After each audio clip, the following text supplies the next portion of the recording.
In today's video, we are talking about a very dangerous and disturbing and calculating and manipulative form of abuse that all narcissists use on their victims, one that no normal person would ever think someone would actually do to another person, and on purpose, no less. This form of abuse is an extreme form of psychological abuse and a pretty sophisticated one at that. It's mean, it's cruel, it's crazy making, it's incredibly harmful, and it eventually can make a victim believe he or she is losing his or her mind. Today we're talking about something called reactive abuse. So let's define exactly what reactive abuse is and what that means. It basically just means that the victim of abuse has an adverse or aggressive reaction to the abuse they are being exposed to by their abuser.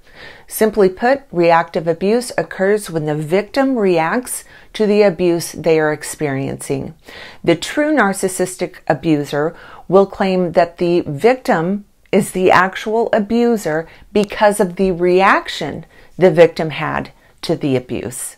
If you are new to this channel, I'd like to take a quick moment and welcome you and invite you to please subscribe and be sure and hit that notification bell because I put out new videos every week. Also, if you are interested in private one-on-one narcissistic abuse recovery coaching with me, please visit my website. It's linked in the description below. So again, today we are talking about something called reactive abuse, which in its simplest form is described as occurring when a victim reacts to the abuse they are experiencing. The victim may have an adverse or even aggressive reaction with lots of screaming, maybe some throwing of things, possibly some nasty insults directed at the abuser will be peppered into this episode also. But it's when a victim of abuse has a reaction to the abuse they are being exposed to, specifically by narcissistic abusers. They love using this tactic because it is so easy and really, really effective.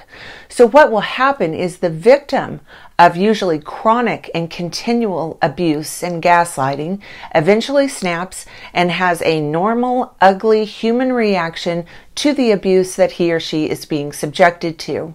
At that moment, the abuser flips the script, gaslights the victim regarding the true events that have taken place, and now is alleging that the victim is the actual abuser and the abuser is the victim because the victim had this reaction.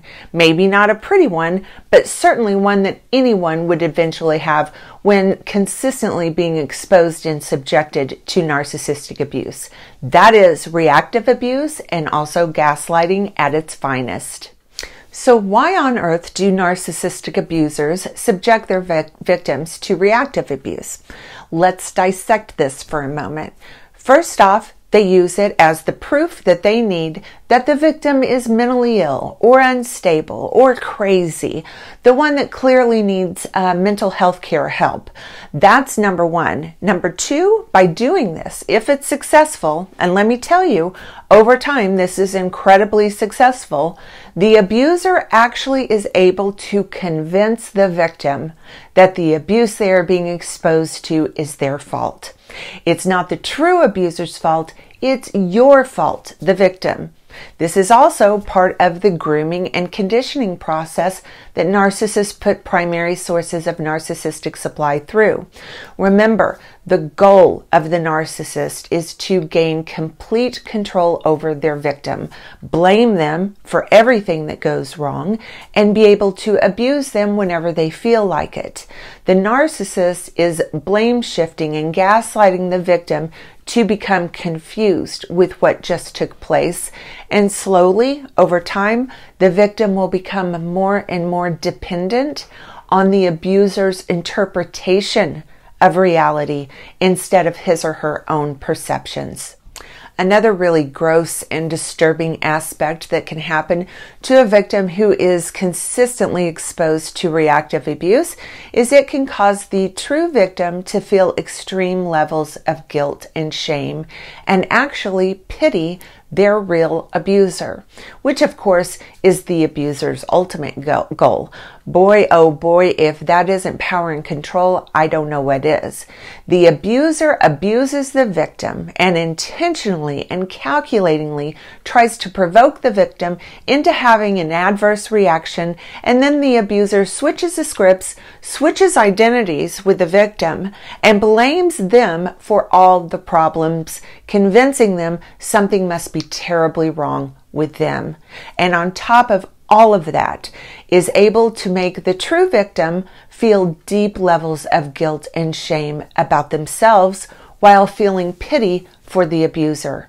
That there, ladies and gentlemen, is one of the best examples of psychological abuse that I could ever give you. It's incredibly abusive. It's a form of mind control. It causes all kinds of self-doubt in the victim, along with high levels of guilt and shame. That is a narcissistic abuser's fairy tale. All right, that's going to do it for today's video. If you like this video, please give it a thumbs up and please subscribe to my channel. Also, follow me on my other social media platforms. The links are in the description below. Thanks for watching, everyone.